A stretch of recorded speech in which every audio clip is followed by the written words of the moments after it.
Let's do it. Let's do it. Welcome everyone to the Budgy Smugglers. Daddy Cool himself, Jeremy Dooley. How are you, Dooleying? Good, mate. I'm a little bit tired, but Yes. I'm doing well. How you going, CVB? Pretty good. That's good. Week 3 of the comedy festival. How's that treated you? I am crawling to the final week. It's been great. I've been lucky. I've had a very good festival. A lot of full rooms, a lot of great audiences. People have been rocking up with gifts as well. What gifts have you got? Well, not for me, for baby. Yes. Which is cool. You know, some teddies and blankets and stuff. So that is very appreciated and lovely. Thank you so much. It's been great. We had a pretty rowdy audience on Saturday night. I had to rip through some drunkards from G-Town. Hello, the Geelong crew who were there. And happy birthday, Tia. I hope the hangover is still brutal for you. It was interesting. So my opening act for the week, they were good. They were just very excited and very chatty, a little bit too chatty. Yep. I don't mind a bit of chat. They were a little bit too chatty and just kind of stepped all over the opening act. So I had to get on stage when it was my time to start, and I laid the hammer. I went hard in the paint. Yes, and the three perpetrators who were being the most annoying because they knew that they weren't going to get the audience on side because the audience was on my side. They got up and left. Oh, yeah. Nice. I watched them. And they were in a big group of probably about 10 or 12, and all of them all stayed. Yeah. The rest all stayed, and then the rest, after the show, came up to the merch, all bought merch, like, that was awesome. We're so sorry and embarrassed about our friends, but we loved it. We love you. That's awesome. Thanks to the crew from Lara and Tia. Yeah, hope that hangover is brutal. Speaking about people from Geelong, I'm the Geelong Comedian of the Year. Did you know that? I haven't heard that this week. But I did come to the show yesterday, which was great. 4 shows left. Go see Dooley while you still can. If there's even tickets available. This week there are tickets available. Okay, cool. Go check it out. I went with a crew of comedians and friends to come and watch and support. I was running a little bit late. I was down at the bar getting drinks, and when I got up, they had commandeered the front row. Your thought, which I always know as that's a big no-no. I've known that from the very first time I ever went to Sellers and Joel Temple abused open micers sitting in the front row. Yeah. What are your thoughts on when you're seeing your mates and other comedians in the front row? When I walked onto the stage, it was a little bit of like, whoa, okay, cool. There's, my peers and friends in the front row, which is not something that I'm used to having. I think the worst person I've ever had in the front row is also the best person, was I think it was last year or the year before. I rocked up onto the stage and my girlfriend was sitting in the front row, which was genuinely terrifying. Yep. And it's terrifying when she's laughing and when she's not, so it doesn't matter. But yeah, look, having friends and when those friends are other comedians in the front row is because comedians as well, we're not big at laughing for other comedians. Like we laugh when we see our friends mess up on stage or bomb. So it was good that you guys were there and were being a normal audience and not comedians watching another comedian on stage. I did feel pressure to laugh. I mean, there was a lot of genuine laughs there, but there was also a lot of, I've heard this before. Yeah, exactly. You opened for me the other week. You heard me run the show. I know, but it's a lot of, because the laughter we had a crew on Friday at 10 for 10. And there was just some oldies that kind of bought tickets on the door. They were half cut. They were very chatty. And but up the back, they were loving it. So we had to get those guys on board because that energy flows all the way through. So I was consciously laughing at bits that I have laughed at genuinely before, but just to keep that energy going. No, it was good. It was a good energy in the room. It was a little bit warm in there last night, I felt. But I think there was enough people in the front who I didn't know who also weren't comedians bringing your friend along, and the dudes on the couch who got very involved with my opening act. Yes. Guy had a great voice, didn't he? Oh, the guy wearing the doily? The doily, yeah. I was like, Dooley's going to rip that shirt apart. Right? I didn't need to. It was already done. Torn to shreds. So it was a great audience, and I had to order more merch, so that's always lovely. So thank you everyone who's bought some stubby holders. It's been great. It's been a good festival so far. One more week. Also did the 90s show this week. That's brought it. Right. It's back, the 90s show. 90s never end. So they were very loose. Yeah. And we had this weird thing happen where we had a person or a couple on both nights with the same name but different people. What? Yeah. What was the name? Yeah, so their name, I can't tell you. I won't tell you their name, but we walked downstairs on the first night. You bring everyone upstairs, and like we're dressed in 1990s sort of get up. And it's very loose show and it's very crowd driven. So you learn a lot of people's names in the audience. Yep. And these people sat towards the front. So we learnt their names. This woman and her partner, they would have been late 40s, early 50s. And I would say like Chinese descent. And so like they got involved. They were great. They were very, very funny. Next night, you get the list. The comedy festival sends the producers the list of like who's bought tickets, so who's actually has and who needs to buy at the door. And we saw the name again. We're like, oh my god, they're back again. They loved it. Yeah, Jared Goundry, my co-conspirator, walks downstairs and sees who he thinks was them, and is like, hey, and says their name. It's you're back again, and it wasn't them. Oh no! Just coincidentally, another Chinese couple of about the same age with the same name were there to watch the show. And again, they were great, got very involved. The husband, Richard, what an absolute champ he was, getting on stage, doing a bit of Dolly Doctor. It was a very funny show. One of the best things about it, so we've got such a random audience, myself and Jared, and like the theme as well brings a random group of people. But there was this one big dude on the Friday night show, about 6'4", big dude. And then like after seeing everyone sort of leave, I come back into the room and he's got glow sticks out and he's dancing to Sandstorm and tearing it up. I love that. On his own. It was great. Oh, by himself? On his own. Because everyone had left. Like he was just there I walked everyone out, and then I walked in and me and Jared were at the back of the room and we're like, well, I guess we get in there with him and start cutting shapes as well. So we were all up there like glow sticks, tearing it up to Sandstorm. It was great. It was a good time. Sick. Was it just that weekend? No, we've got Friday and Saturday of this weekend coming as well for 90s Never Ends, 10:15 at the Collection Bar. I will not be there, sadly. No, because you've got stuff 10 on. for 10 at 10:10. Yeah, how's your week? So what's been happening at your festival? Good. Had a really good week. Obviously, 10 for 10s all went great. The show's been doing well. Ollie Hunter and Josh Liston had a big show on Saturday night. Their show's going well. We had the best of interracial. Okay. What's the... Me, apparently. Yeah. I'm the best of interracial. Yeah, because no one can... Yeah. But yeah, it was an interracial show, I guess, put on by the wonderful Stella Wu, good friend of mine. The Tang. Yes. And yeah, that was a fun show that was on this week. And then I think that was it. Cool. Yeah. What's on at Golf's this week? This week? Are the same shows or more shows? No, so Odd Couple's still on. There's 10 for 10 still on. We've got a few more 2 Minutes to Kills, Wednesday, Thursday and Saturday. And then Unladylike with Nikki Barry is on. Nikki Barry, one of the goats. So should be a good week. That's a great name for a show from Nikki Barry as well. It's pretty good. So we're pumped for this week and we're hoping to finish off the fest with a bang. Yep. Absolutely. That's fantastic. Huge week in sport. Huge week. We've got so much to cover. This is a big episode today. A lot of things have happened. We're a bit more awake this week than last week.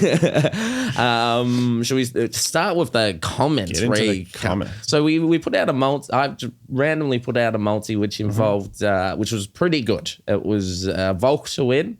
It was Oscar Piastri to get on the podium. Very good. Successful. We'll get into that later. And then we had Min Woo Lee finishing in the top 10 of the Masters, which is still ongoing, but more like Min Booley.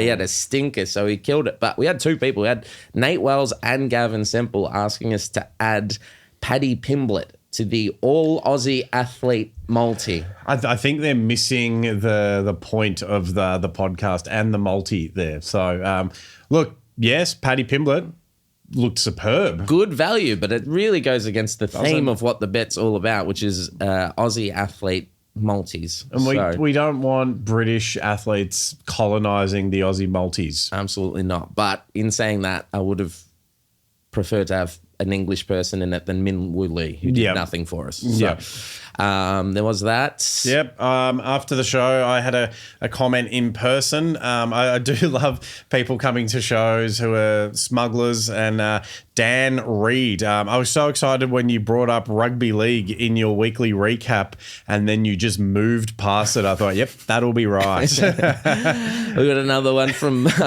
Jared Torres. He wrote, don't forget you played rugby too, bagging us out in the last ep. He was very unhappy. He also did one of these emojis, which he I don't think we bagged out rugby. We just refused to talk about it because it's so shit. Jared Torres, that's a odd combination of names. Yeah, Jigger. Is that his nickname? Jigger's his nickname. That's a he's had many. Yes. But he is right. I did play rugby too, which is probably why I bagged it out because I played one season of rugby duels when I was 16 in Melton. I played for Sunbury. Oh, okay. One season, and I made the MJRL squad, which is essentially the Vic Metro team of Melbourne, and we toured Sydney. We beat like the Western Tigers under 16s team. We beat a bunch of other rep teams. I scored a try in the first minute of the first game. So I think that's proof that it must be a pretty shit game if I can just waltz in and be one of the best players in the state because it's a really easy. Have you ever played a game of rugby league? No.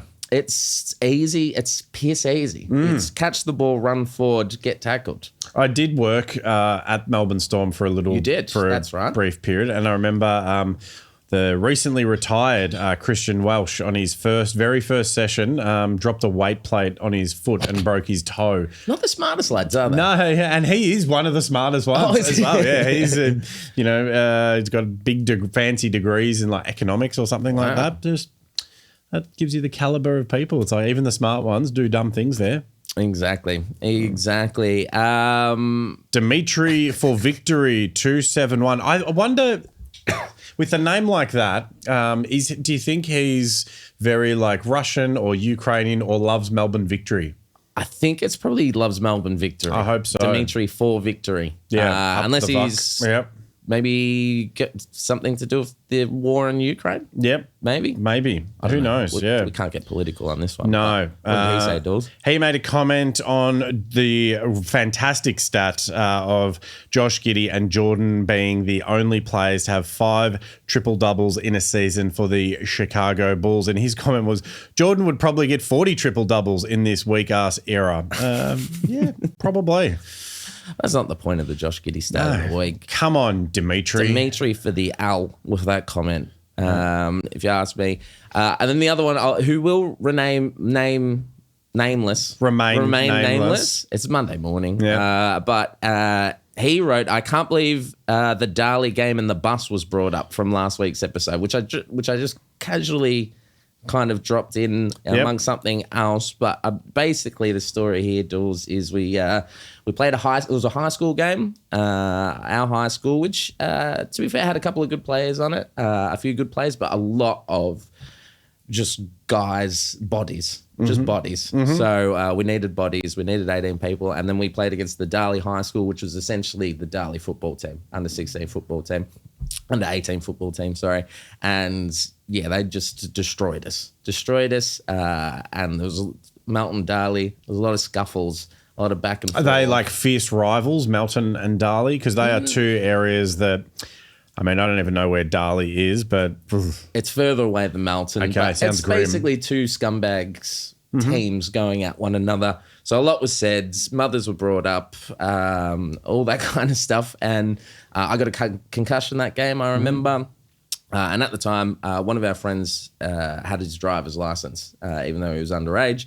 And we drove past their bus at a Macca's, and then someone popped their head out, one of our players, and sort of yelled at them, and then they started going at us on the highway.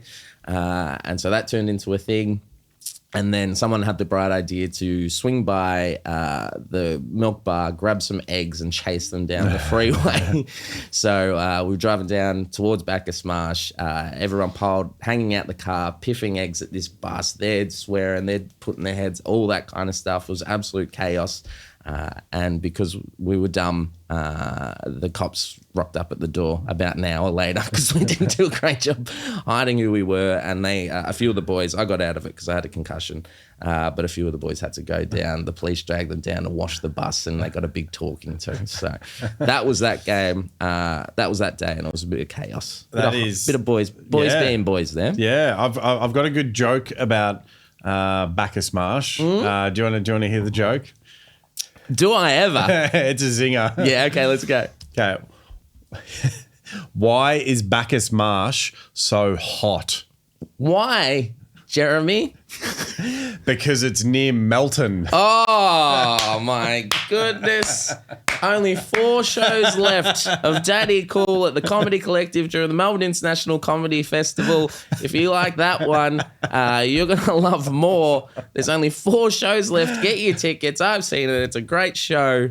That's one of the worst jokes I've ever heard in my entire life because it's close to Melton. Yeah, because it's Melton, like, ooh, hot. Yeah, see? A good joke is one you have to explain. Yeah, it's the best. It's the best. All right, we're off to a fucking flyer. I've told a long, boring story, and you've told one of the worst jokes ever. I zoned out during that story. Yeah, no, that's fair shout. Fair shout. All right, let's get into it. You had to be there. I'll let you. It's one of those stories don't want to have to be there. Yeah, I'm just... Yeah, okay. All right, weekly sports recap. We've got a lot of stuff to... Oh, my goodness. Huge week for Aussies in sport. You can it's monster. kick off the first bit. Oh, there. yeah. Well, before we get to the Masters, the one that matters, Mark Leishman. Mark with a C instead of a K at the end. Yes, Mark Leishman. Great Marco? man. Marco? I don't know who. Why would you do it? Marcus. It has to be short for something. Yeah. It must be short for Marcus. DeMarco. Why would you go from Marcus to Mark? Do you think? Yeah, I don't know. Anyway, the Leishman, he won his first live golf tournament, just chalking up a cheeky $6.5 million in Miami. So not a bad day on the links for our mate Mark with a C. Also, I've got the live Masters here, which is happening as we speak. Like we said, we had a bit of cash on Minwoo Lee after his big win last week. And right now, holy shit, on the way here, Rory McIlroy had a 3-stroke lead. He is now in a playoff with Justin Rose. They're both bombs, so fuck them. But Jason Day finished 8th. All day long. All day long. Big day out. Wasn't his day, as you would like to say. No. Eighth is 8th good in golf? Yeah. Like he would make, what, $1 million from that? Yeah. Pretty good. So he's had a good day. You can make a lot of money in golf without even being that good. Yeah. That's amazing. Big news in college sports, which, look, it's weird that underage junior amateur sport, not necessarily underage as in under 18s, but junior sport is such a big thing in America. I love it. It's weird. My theory is... Like I've seen universities, like I've seen the Vic Uni basketball team, and they're not going to be drawing huge crowds. Like, and if they are, there's something weird going on. I think people in America really tie their identity to where they went to college. And I think so they've got that inbuilt fan base of, 40,000 new students a year. That's 40,000 new fans. But just watch the NBA. Yeah, watch college football. You've got the best in your country. Yeah, exactly. Anyway, the big Aussie, he's huge, big Alex Condon, winning the NCAA title with the Florida Gators, the 6th Aussie to do it. And he did, it was quite a big moment because the Houston Cougars, which is the basketball team, not the, in their local search area, they had a big chance and they hits it up. There's another little cougar reference there. And Alex Condon dived on the loose ball there, and that basically ensured the win for the Gators. Huge. Basically did it. Is Alex going to the NBA next year? I think he's a very good chance of going to the NBA. I would say like late first, maybe sort of first half of the second round, big, tough, physical, defensive, big man. played a lot of footy growing up, so he's tough. He's already sort of semi-pre-signed to the Collingwood rookie. Yeah, Collingwood are all over they're him. all over him. So pretty good. But yeah, looks like he might be our next Aussie in the NBA, which is exciting. Yep. Johnny Furphy. He's Speaking no of lie. Aussies, He loves a beer.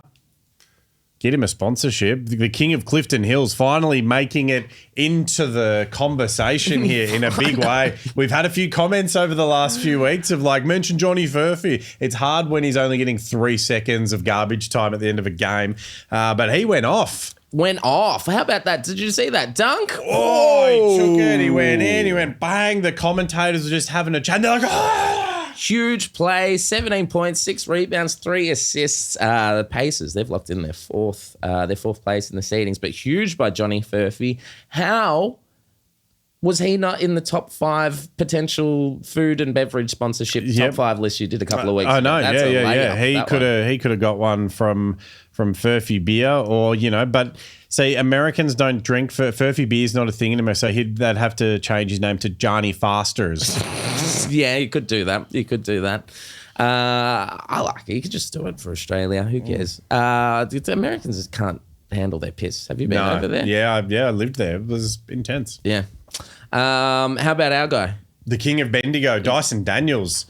The most steals in this century in a season, the most, and this has been updated. When did you update this? This morning. This morning. Okay, cool. Because I read something different. So it says actually no, you're right. It's the most steals total since Gary Payton, the glove, in the 95-96 season. And the first time a player has averaged 3 steals a game since John Stockton in 1989. Wow. And he's the first guard to lead the league in stocks. Yeah. His stocks are rising. Stockadale Dundee. Stocks, something that we knew existed before we started this podcast. Absolutely. Which is a combination of steals and blocks. It's a very common statistic that they are in all box scores. Most steals since the glove, Gary Payton in 95-96. Do you know who won Defensive Player of the Year in the 95-96 season? Gary Payton? It was fucking Gary Payton. Yeah, wow, he's a chance, yeah. He's bringing it back to Bendigo. I've always said that that's where the Defensive Player of the Year award belongs. Yeah, exactly. Bendigo. Because you got to, stop people from stealing your shit at home. Hello to everyone in Golden Square. Yes, yeah. Golden Square. Hey, huge. I fell asleep. I couldn't make it, but I saw Piastri. I did watch qualifying yesterday. Piastri qualified on pole with a huge lap. Big time pressure. They thought they weren't going to make it.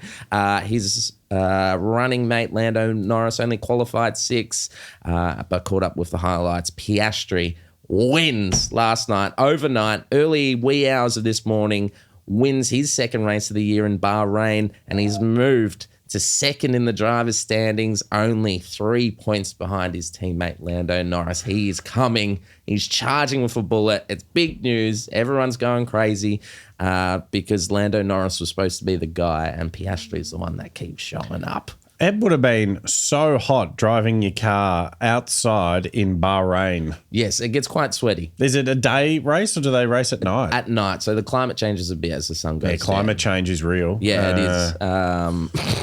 But yeah, huge win for Oscar, and it's kind of flipped the season on its head. So, from my limited Formula One knowledge here, don't they, in their team, so there's 2 drivers for every team, and isn't there like one who's like the driver and then the other one, basically their job is to make sure that the other guy wins? What happens here? Well, interestingly, Team McLaren are going in. We don't have a number 1 driver. We've got 2 number 1 drivers. Soft. It's a bit soft, but it's going to cause chaos all year because with Piastri driving the way he is, with Lando, and he's sort of has a few mental slips here and there on the track. And if Piastri gets in front, it's going to be very difficult for McLaren to sort of keep both their drivers happy because they're going to have to make some decisions at points this season. And if they do decide to go all in on Lando, Oscar is going to be very pissed off because he's clearly doing very well. Very, very well. He will be Oscar the Grouch. Other than the rain in Australia, which he kind of slid off the tracks, he would be number 1, but, Huge. But it's big. It's going to be something we'll be talking about a lot on this podcast. But Piastri, big win, big news. So very excited about that. Tell you what, something that I'm surprised has been spoken a lot about on the podcast is athletics. Yeah. We've talked about it like once a week. I would never have predicted that we would talk so much about athletics. There's only one reason why. Yeah, it's Gout Gouts, the man. He's ran the second fastest 200 by an under-20s ever, quicker than Usain Bolt at that age. And then there was Kennedy running 10 seconds flat, I think it was, in the 100 meters, the second fastest Aussie ever. Gout broke 10, but it was wind assisted, so it doesn't count. Which is bullshit. He still ran it. Still ran it. Like to see you try it. Do you know who the fastest Australian over 100 meters of all time was? Who's got the record? With only one Australian has broken 10 seconds without wind assistance, without gas. Not Shervo, is it? No, definitely not Shervo. And you would have thought because he had 3 legs that he could go a bit faster. Shervo's quickest time was 10.03. Where are you pulling these stats from? At your top ass? Of the dome. Jesus, top of the dome. I do not. Who's the only Australian to ever break 10 seconds unwind assisted? Patrick Johnson. Oh, Patrick Johnson. Yeah. I remember him. I think he was odd. Did he 90s? also do like hurdles maybe? Maybe. Was that Carl Vanderkype? Oh, he was good. I liked How's that for a forgotten athlete coming out the top there? I like that one. Pretty happy with that. But yeah, Gout, just flying at the moment. He is. With a sore toe and everything. It's amazing. Hey, this one's for you, Jules. Okay, now... so Ange Postecoglou, I'm gonna set you up. You can tee off here. But Ange Postecoglou Spurs, they're struggling, Jules. And Ange overnight was copying some chants from the crowd. You're getting sacked in the morning chants, which we don't like here at the Budgy Smugglers for one of our all-time faves. Thoughts on Ange? Now, the Spurs fans are notoriously stupid. They are famously stupid fans. Doesn't matter if their team's playing attractive football or playing gross football. They are just known for being the adjective is Spursy. Spurs are very good at being like there or thereabouts, and then fan pressure, like coaches, managers get sacked. They sell players or they hold on to players. Context is important. Ange has had so many injuries this season, and now they're slowly getting back in. But also, you don't just go from sitting on the bench being injured for 6 months and then bang, expected to be at your best. So he's getting his best players back, but they haven't played. Yeah. So they've got all this rust on. Give him time, let him actually play with a full squad, and he'll do well. And Spurs, there's a reason why you've never won anything of note, and that's mainly because of your whole shit culture there. Just taking it off on the Spurs. I like that. Yeah, I'm clipping that bit up. So on that, though, do you have any favourite soccer chants, Tools? Yeah, when I used to go to a lot of Melbourne Victory games, and there was I probably can't repeat a lot of these on the pod, but my favorite one was there was a cult figure for Melbourne Victory, and he probably had like a real flash in the pan sort of thing here. He came off the bench in a semi-final against Adelaide, and in the 92nd minute scored a header that got Victory not just into the grand final, but a home grand final. James Robinson was his name. And so then the next week he got a chant. That's the best thing about soccer, is that you do one thing once, you get a song the next week. And so they sung, "Here's to you, Mr. Robinson. Melbourne loves you more than you will know." But my favourite one is just really fuck off Sydney. Fuck off Sydney. Fuck off Sydney. Fuck off Sydney. Classic. It's a classic. It works every time. Yeah. It's truthful. It's to the point. Absolutely nailed it. Yep. Speaking about people nailing it, one of your favourites, the Demon, has sent shockwaves around the tennis world. He gave Grigor Dimitrov, former world number 3, he gave him a double bagel, 6-0, 6-0 in the Monte Carlo Masters last week. So the Demon shattered records with this historic bloodbath. I don't know who would describe a tennis match against a guy I've never heard of as a bloodbath. It seems a bit over the top, but I know you're not the biggest Demon fan.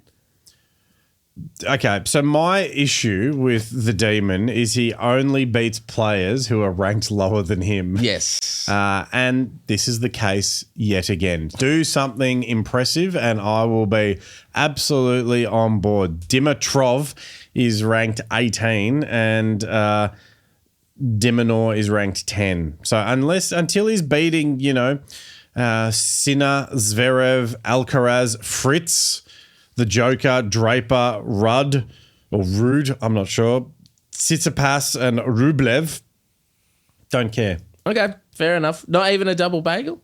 I mean, that's impressive, but bagels are a shit type of roll. They're so overrated. I don't get it. I love a bagel. It's got a hole in the middle. Yeah. All the filling comes out. It's like, just get a proper bread roll or get a focaccia, get a ciabatta, get something proper and just eat it that way. Much better eating experience. I don't know. I like how the density of it. I don't know how they make a bagel. I know it's kosher. I don't know what that means. But, I they like say it on TV. It's kosher, yeah. Yeah.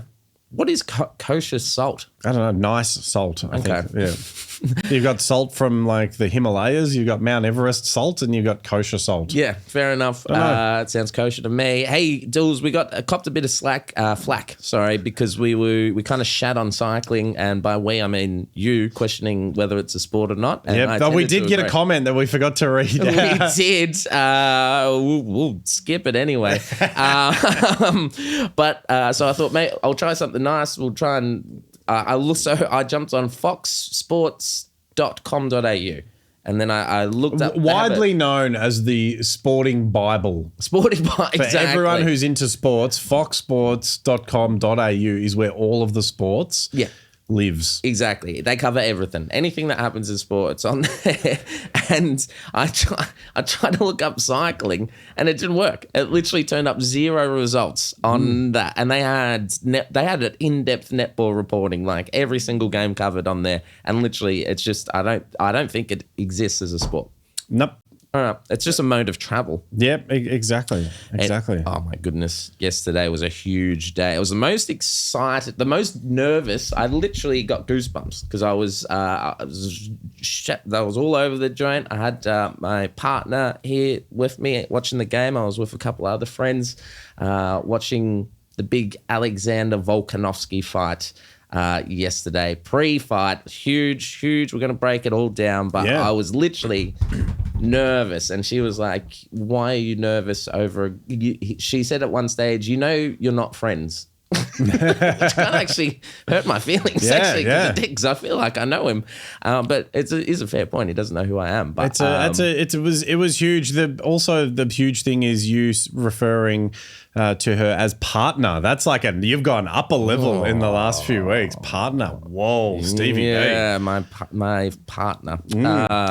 Volkanovski. Oh my god, I was so nervous. My heart was racing. I have had quite a lot of professional and less than legal cage fights in my career, and I was more nervous sitting on the couch watching Volk walk out and start fighting than I was for any of my fights. Public sports, I don't know why I was tapping the table, my legs were shaking, I had goosebumps. I don't know why I felt so nervous for that fight. It was a mixture of excitement and hope and worry, of course, coming off 2 knockout losses, first time in his career. But in the end of the day, what a performance. That's one of the all-time great comebacks, Yes.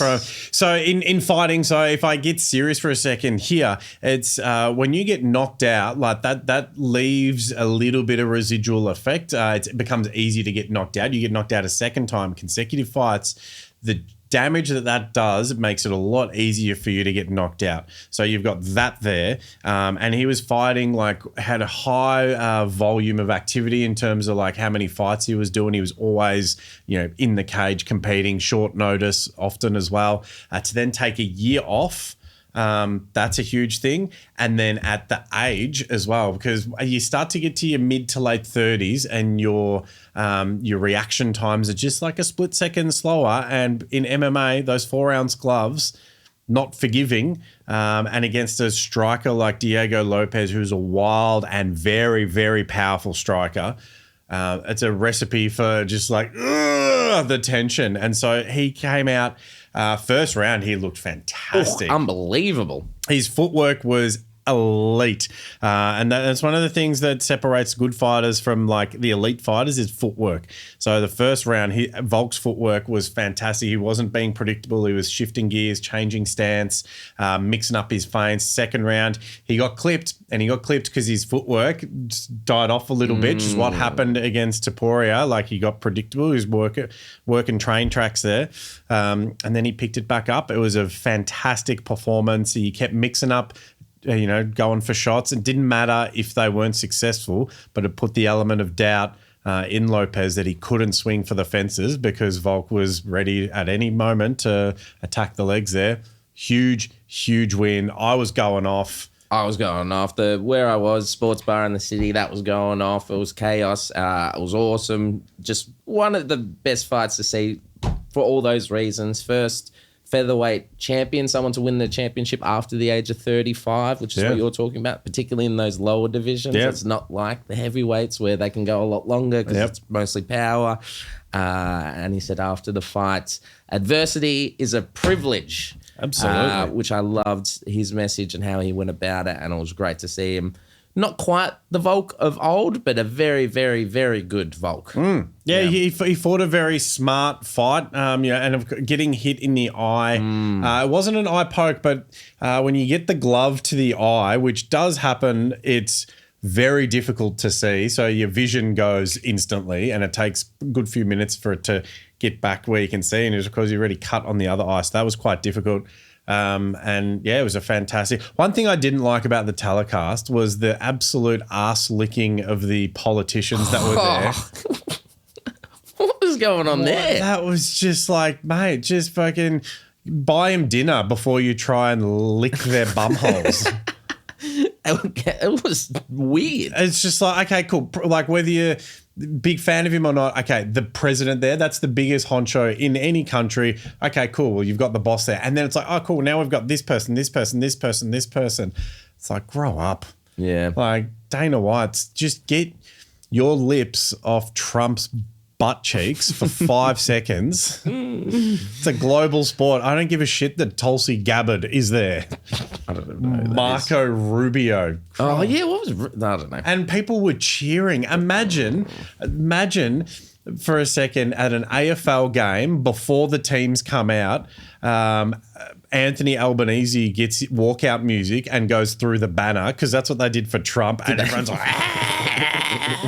And then all of his cabinet get like screen time and say, hey, we've got fucking Jim Chalmers. And everyone's like, it's like no one gives a shit. No one gives a shit. Absolute bootlickers.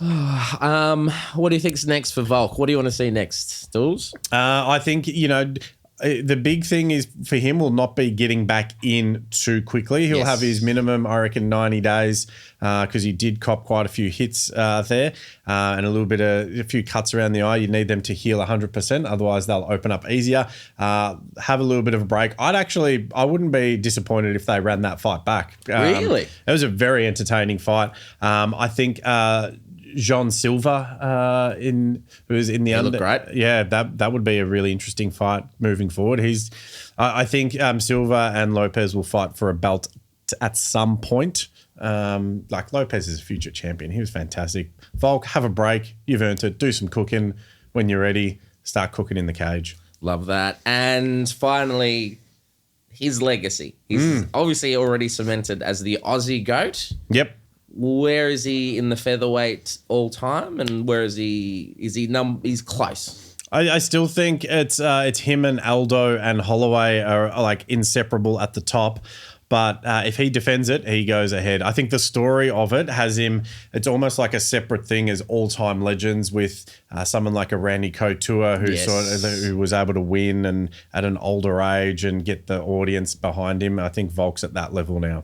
Amazing, love it. Pumped. Oh, I was so amped yesterday. It was one of the funnest sports days I've had. It was so, I was just amazing. It's fantastic. Fantastic. Oh my God, it's time for my favorite part of the week. Speaking of fantastic and amazing and emotional sports, what do we got this week for a random Josh Giddey stat of the week?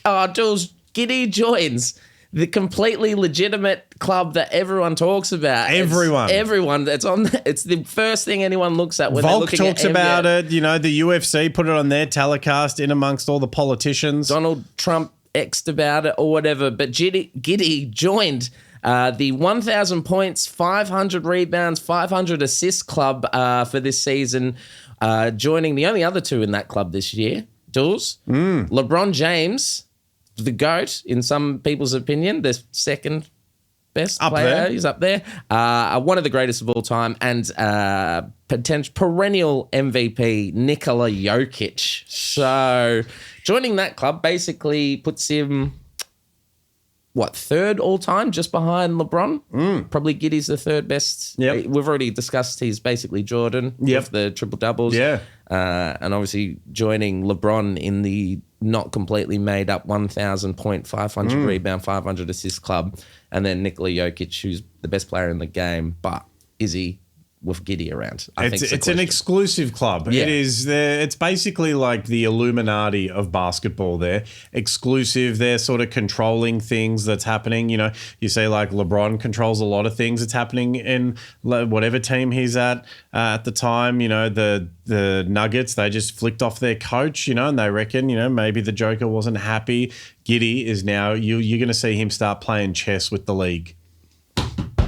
Exciting. Speaking of Giddey, do you know they put together for the first time in like 20 years, the Bulls had an all-white lineup? Oh, mate. So who we have? Giddey? Yeah, Giddey. Vucevic? Buzelis? Yep. So Kobe White, obviously not. Oh, no. no. White. Yeah, there you go. Kobe White. Yeah, and Kevin Huerta. So you had Huerta, Buzelis, Vucevic, Giddey, and Kobe White, an all-white lineup. There you go. Everything's going to be all white. Yep. All right. Speaking about what's all right, we've got our NBA All-Aussie NBA regular season awards, Dools. Yep. So we've gone through it. We've spent hours pouring through the stats. We've been looking at this all week. Analytics. Just debate after debate. You, me, and Dools figuring out these end of season awards. So you, me, and Dools is there's three of us here. All right, so the MVP is obviously P. Giddey himself, Josh Giddey. Yes, well done, Josh. You deserved it. All Aussie MVP of the NBA. I think, you can't really go past him. I mean, there was some other things, but he's just had a monster year, particularly since the break. Yep. The first team, we've got obviously Josh Giddey. Then we've got the boy from Bendigo, Dyson Daniels. We've got the locksmith himself, Josh Green. We've got Great Southern Jock Landale. And, of course, everyone's favourite Australian player from Baldwin, I think. The Baldwin Baller, they call him. Kyrie Irving. Oh, what a dinky die. What an true first blue team, all Aussie first team. Giddey, Dyson Daniels, Josh Green, Jock Landale, Kyrie Irving. He's as Aussie as Cold Chisel. He's Vegemite. He's bloody VB. He's a meat pie. He's the Baldwin Baller, Kyrie Irving.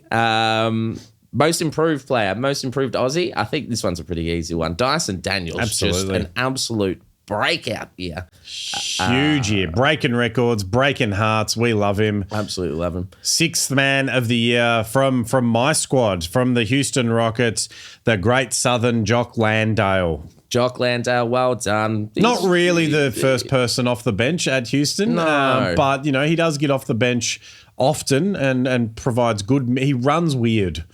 Does he? He runs weird. It's quite unsettling to look at on the court. Yeah, it's more of like it's like a cowboy. You know, cowboys walk like they've been on a horse for a long time. Yep. Got a bit of a wiggle Jock to it. Landau. Yeah. Weird runner. That was a pretty tight. There was, we had Ben Simmons, we had Paddy Mills. That was a hard fought category. Defensive Player of the Year goes, of course, this one's a lock. The Great Barrier Thief, Dyson Daniels, the boy from Bendigo. Stockadile Dundee. Stockadile Dundee. I love that.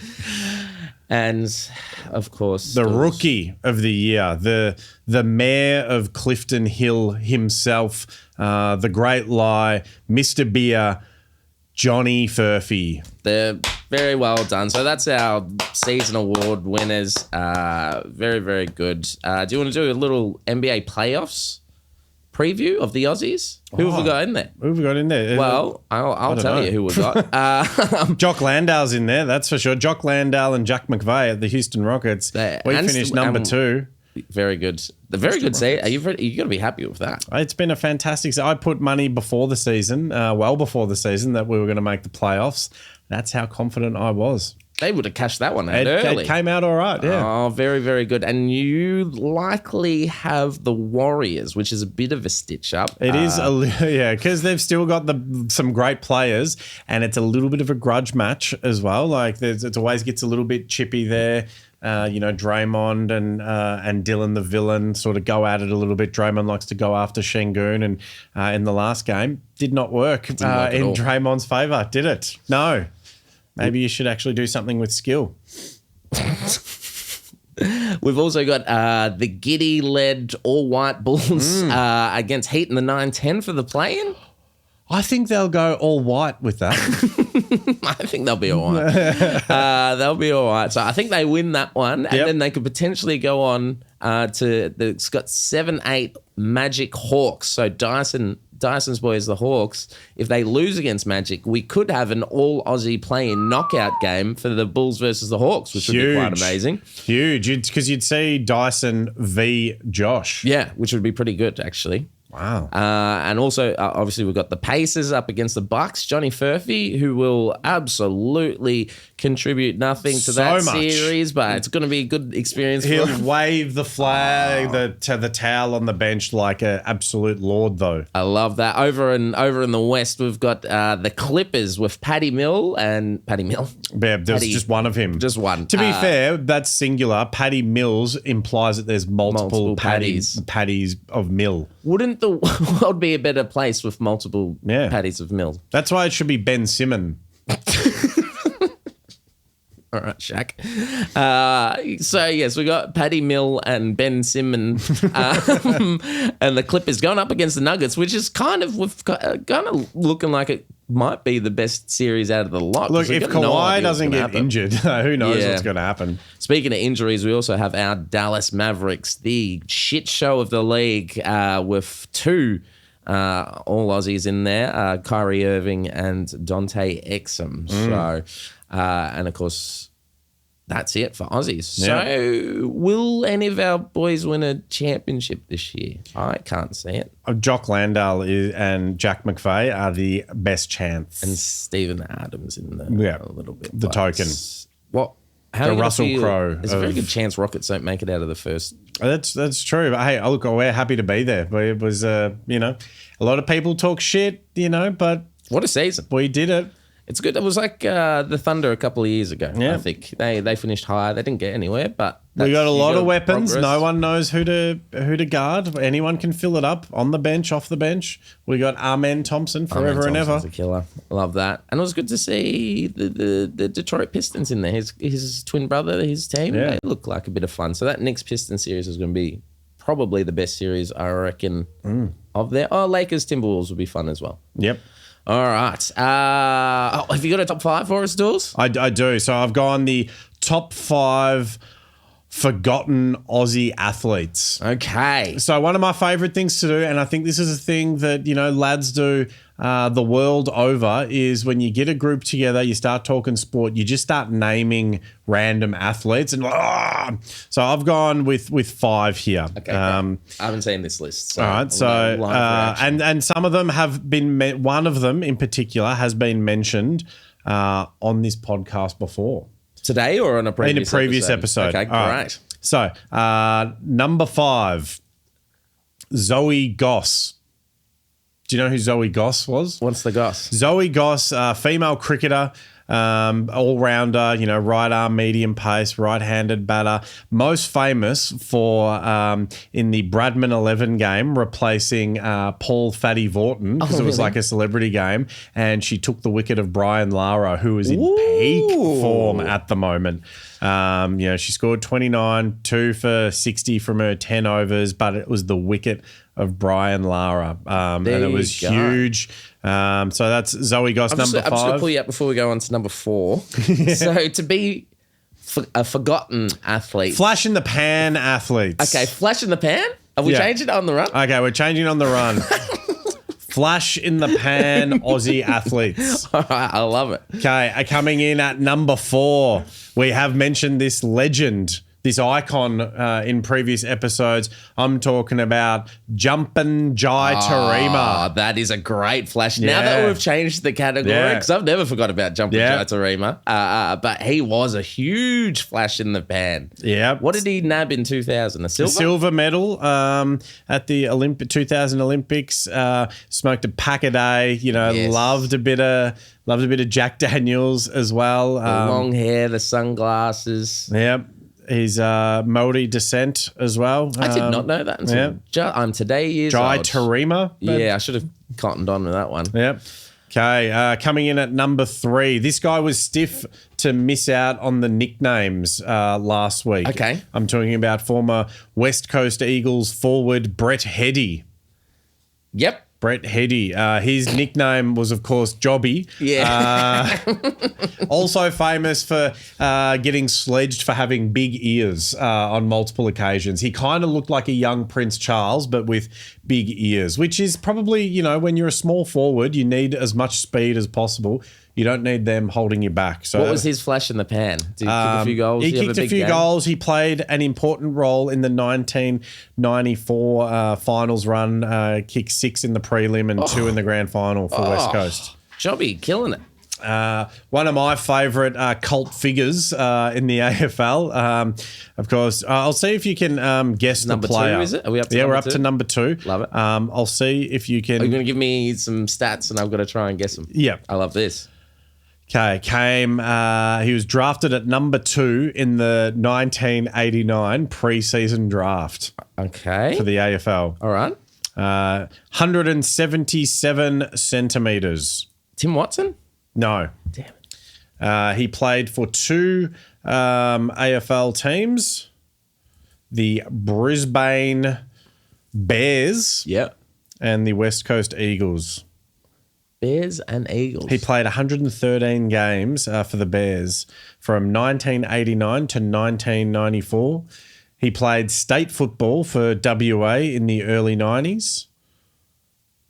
He was the best and fairest at the Brisbane Bears twice, 2-time B&F for when they were an absolute powerhouse team in 1989 and 1992. No. Looks like he would be a good villain in like an action movie. I've no idea. This is tough. I'm talking, of course, about John Gastev. The fuck is that? What pan has he flashed in? He won 2 B&Fs. That's a flash in the. He played state football. That's huge. Yeah, I guess so. I went with. I thought you were trying to trick me. With the tip, because remember when Tim Watson got drafted by West Coast Eagles? Oh, and then he cracked the shits and then stepped out or something. He just never went. Yeah. All right, final one. This one, Gastev. Gastev. Johnny Gastev. Okay. Looks like he'd be a good villain in the Taken series or like a James Bond movie or something like that. I can't believe he won 2. 2 anyway. B&Fs. He does too. Yeah. He does look like a real villain. Yeah. He looks like one of the villains from the first Taken movie. It was like, good luck. He does. I want a John Gastev card. Yeah. All right. Number one. Now, Now, this one I thought, all right, let's combine our 2 teams here and find someone who's been at both clubs. All right. So here's the brief. I'll see if you can. I've got it already. Okay. You think you've got it? Who? Steven Zilla. Yes. Yes. Sizzler. I knew it.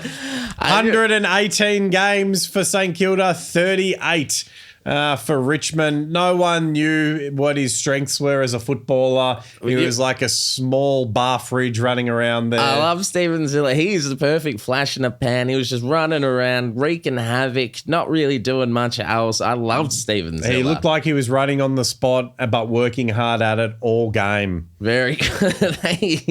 That was top 5 flash in the pan, forgotten Aussie. We'll just randos. Top 5 Aussie randos. Next week I'll go with top 5 random Aussie athletes from niche sports. Love it. I love that. I'm excited for it. You're very good at this randomness. Also, I wanted to do, it's WrestleMania this weekend. Hey. I just wanted to run through the card with you and get your thoughts. Yep, okay. Because I know you're all over this stuff for sure. So we're going to start 2 days, Dools. Yep. Is Hulk Hogan in there? Don't fucking doubt it. So night 1, we have... Night 1? It's 2 nights. Jesus. So Sunday and Monday, or Saturday, Sunday for our all of our US listeners. I think there's one.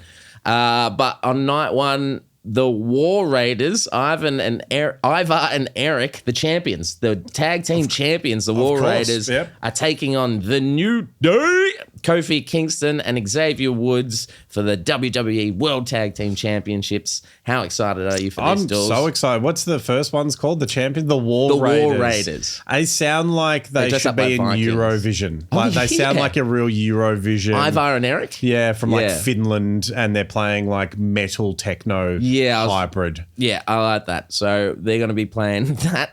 You can see them at WrestleMania or at the Eurovision Song Competition. Big fan of Eurovision. Can't wait for that to happen. Here's a name you know. Rey Mysterio. Yeah, Rey Mysterio Jr. from WCW. That's the guy. He's still going. He is versing El Grande Americano. Right. Okay. That sounds like a shit coffee that you'd get in America. It sure Can is. I get an El Grande Americano, please? And it's like this big, and it's just like brown water. Yeah, I think they do call him the coffee over there, which is the joke. This is huge. Jade Cargill.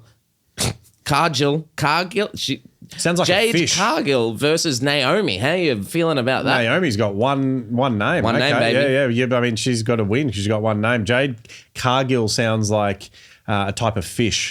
What do you think? It's like, I wanted the red Cargill. I got all the jade ones. I just had to throw them back in. Yeah. Not big enough. Very stringy. Of course, we've got the United States title on the line between LA Knight versus Jacob Fatu. Who have you got winning that one? LA Knight sounds like a soft drink. It does. Don't you think? It's like, I love it. It's LA Ice. LA Ice, yeah. LA Knight sounds like the Aldi version of LA Ice, which is the shit version of Pepsi, which is the shit version of Coca-Cola. It's a long way down the line. So it's like, I think the fat one's going to win. Jacob Fatu, he's going to win. I think you're right. And what about this for the WWE World Heavyweight Championship? It is Gunther, the champion, versus main event Jey Uso. Yeet. Surely, if your name's Gunther, you're not set up to win. He's been champion for a long time. Gunther. He's German. And give him a better name. Surely. Do you want to know what his name was before he changed to Gunther? Helmet. Close. It was Walter. I mean, Walter's like All caps. Yeah. Okay. Yeah. Yeah, Helmet is probably a better name. Name him Helmet. If he's Helmet, I'm on board. All right. So are you picking Helmet or are you picking main event Jey Uso? We'll go with the Helmet. Okay, go with the Helmet. Oh, and another in the WWE Women's Championship. Oh, it's still night 1. This is still night 1. Yeah. Real padding for time. Yeah. Tiffany Stratton, the champion's taking on Charlotte Flair. Woo! Who have you got in that one? I'm going to go with the first one because choice. It sounds like Trish Stratus. Yes. What's her name? Tiffany Stratton. Yep. And Charlotte Flair sounds like some shit basketball cards that I used to have in the early 90s. It's like, I've got a Charlotte Flair. Yeah. I'd like Flair Ultra. That's good. But you don't want that. Yeah, it's like a Larry Johnson insert. And then this is the main event. We're still on night one, by the way. I'm having a barbie at my place. 12 hours later. On Sunday. It's in Roman Reigns versus CM Punk with Paul Heyman versus Seth freaking Rollins in a triple threat main event on night one. Right. Okay. Who's going to win? Who's going to win, Dawes? Oh, I think the fans are going to win. Yeah, the fans are going to win with that one. Oh, Paul Heyman still getting around. Still getting around, the advocate for the one, Roman Reigns. A lot of... Paul E, dangerous. Yeah, right. 1, 2, 3 Polynesian boys in the night one. So I'm very happy with the Samoan lads there. Yeah, it's like you're back in Melton. I mean, Oakley. Are you pumped for... If you think night one's good, wait till you hear night two, Dawes. Jesus. All right. You pumped? I'm so pumped. You didn't think this? Are you having a 2-day barbecue? I might have a second barbecue, with the leftovers. So night two, we've got AJ Styles, the phenomenal one, versus Logan Paul. Oh. Yeah. Yeah, AJ Styles for sure. Is AJ Styles a he or a she? It doesn't matter. Doesn't matter. Logan Paul. Yeah. Ugh. Yeah. Nah. Not a fan of the Paul brothers? Nah. They are dead set flogs. Yeah. But have you tried Prime? I don't mind it. Nah. I like it. Nah. Not into energy drinks. No, it's more of a hydration drink, no sugar hydration drink. Yeah, right. Like water. Flavoured. It's cordial. It's cordial. It's very good. Cordial in a can. AJ Styles, that's my guy. In a Sin City street fight, describe to the listeners what a Sin City street fight is, Dools. I'm imagining, I'm thinking of the movie Sin City, so I'm imagining they're all in black and white and it looks like a comic book. And a street fight, like they've got like trolley poles and they're like a pack of like 10 of their cousins will come and jump you. You've nailed it. Yeah. That's exactly what's going to happen. And it's against, of course, former champions Damian Priest versus Drew McIntyre in a Sin City street fight. Of course. Oh, my goodness. Dools can't wait for Which that is the one who's going to have all the cousins? Probably Priest because he's Mexican. You brought it up. In women's tag team champion. Tag team titles, it's Liv Morgan and Raquel Rodriguez, the champs, versus Bailey and Lyra Valkyria. Bailey and Lyra Valkyria for the women WWE Women's Tag Team titles. So that's Bailey. What a callback.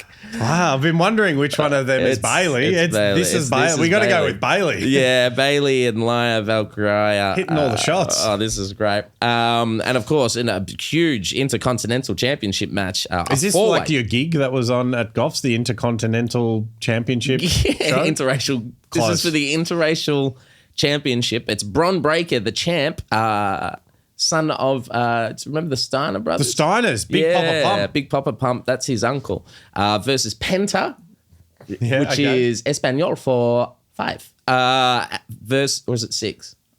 5? What's a pentagon? 5. 5, yeah, it was 5. Nailed it. Versus Finn Balor, the Irishman, versus Dominic Mysterio, son of Ray, for the Intercontinental Championship. Who have you got there? I'm going to go with the Steiner. You going to go with Bron Breakker? Sure. Why is he not called Steiner?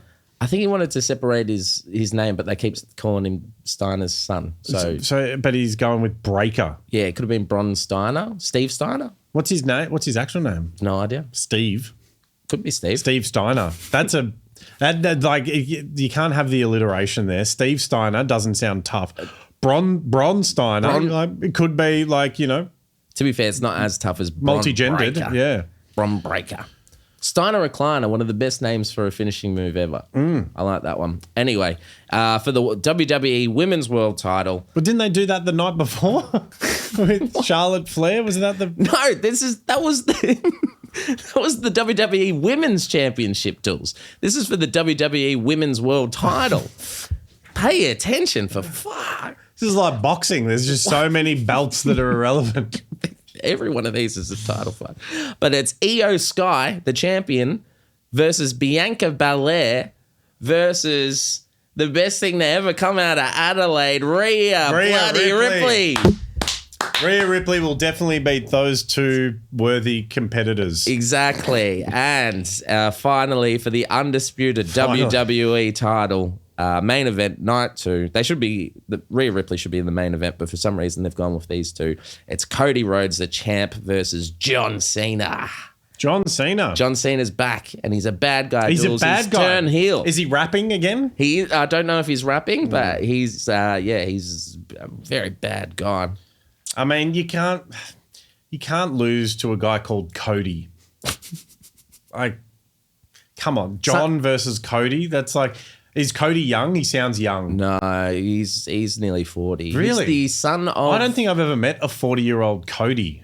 He might be the first one. Yeah. He's the it's son. Like Jaden's. Have you ever met an old Jaden? No, it doesn't happen. No, they don't make it. They die out. Yeah. But he's the son of the American Dream, Dusty Rhodes. Oh, there you go. But he's a champ. He's a big name. Anyway, that's our expert Budgy Smugglers Wrestlemania preview. I think one thing's for sure. Is the NWO going to be there? Maybe. Yeah. Sting. Is Sting still there? Sting retired only last year. Oh. Yeah. Only last year? Yeah, he was in AEW.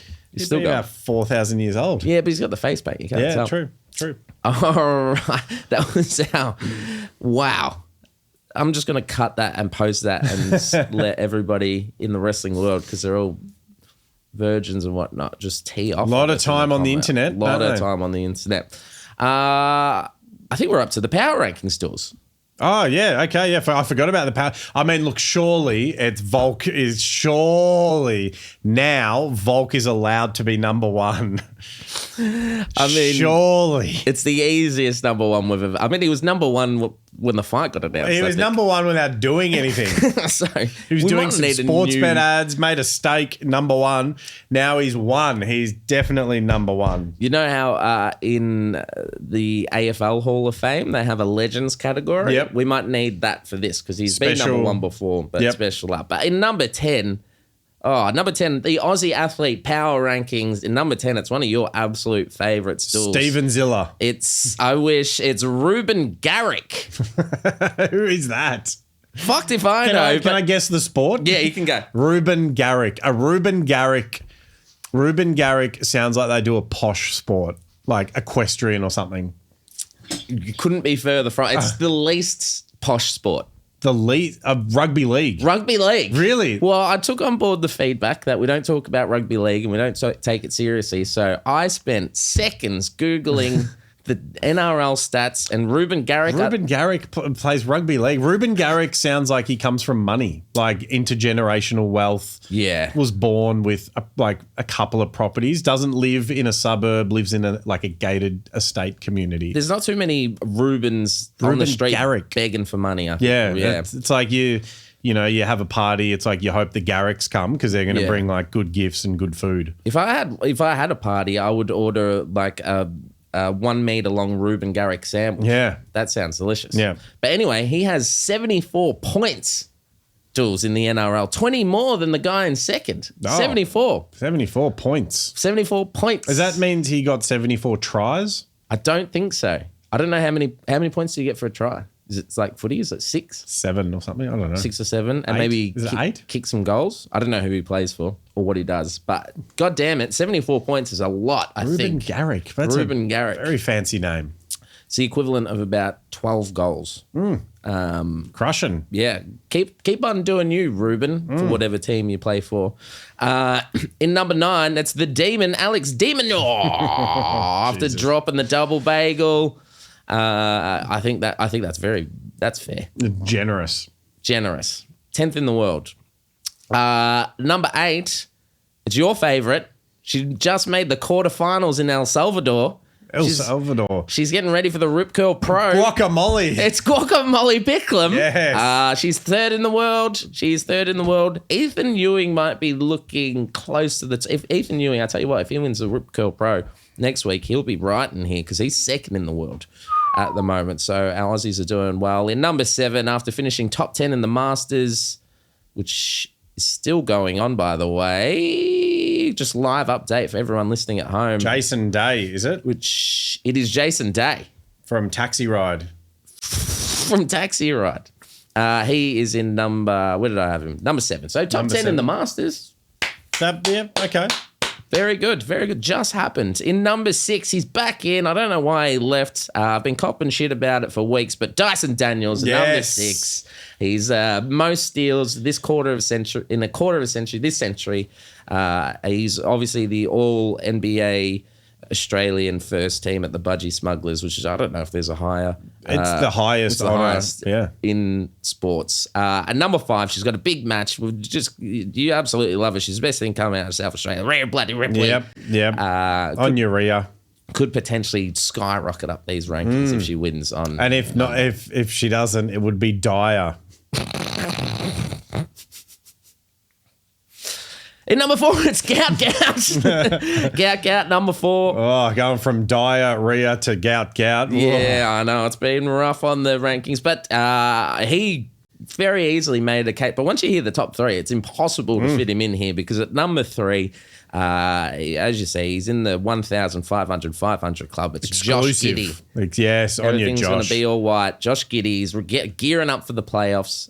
So he's in number 3. In number 2, huge win. It is it's Oscar Piastri. Oscar Piastri. Oh my goodness. He's in fuego at the moment, climbing up the leaderboards. He'll be number 1 pretty soon, but it's very hard to go past. Number 1, you called it early. You couldn't pick anyone else. Huge win yesterday. It's Alexander the Great Volkanovski. Dools. Bit of trivia. Do you know his first fight nickname? Because it wasn't the Great. The Alexander the OK? No. Alex the Kid? No, that would have been good though. Alex the Volcano? The Hulk. The Hulk. Oh, because he was... Yeah. Very good. Alex the Hulk Volkanovski. But he is now absolutely the great. They should change his name to Alex the all-time great. I like that. Alex, the all-time great Volkanovski, the GOAT himself. That's everything. Jules, you got anything else in sport you wanted to talk about? No, that's it. What do you got on for the week? Where are you playing? I'll just be at Goffs. I might do the Exfords one night this week. So probably tomorrow. And then, I'll just be at Goffs Wednesday to Saturday. Any of the listeners are welcome to come to my Wrestlemania barbecue on Sunday. I know our listeners in Japan probably won't be able to make it in time, but you're welcome. You can come over. But that's, last week of the comedy festival. We're clawing through. We'll make it out alive. What about yourself? Daddy Cool, the 90s show? Yeah, that's basically it. I will drop in at the Exford this week. Might drop in on Wednesday night, go past and just... run some stuff through. Already got some new stuff that's in the works. Cooking. So I'll try and get that a little bit of airtime and start working on the new show straight away. But I'll drop in there, and then Daddy Cool will run Thursday through to Sunday. Thursday's pretty full, but there's tickets available for all of the nights of varying levels of tickets available. And then 90s Never Ends on Friday and Saturday night. It is the loosest game show at the Comedy Festival. Amazing. I've seen it. I loved it. I can't wait to see it again. That is the end of the Budgy Smugglers. Thank you, Dooley. Thank you, Smugglers. Thank you, everyone listening. Have a great week, everyone. Stay up. Bye.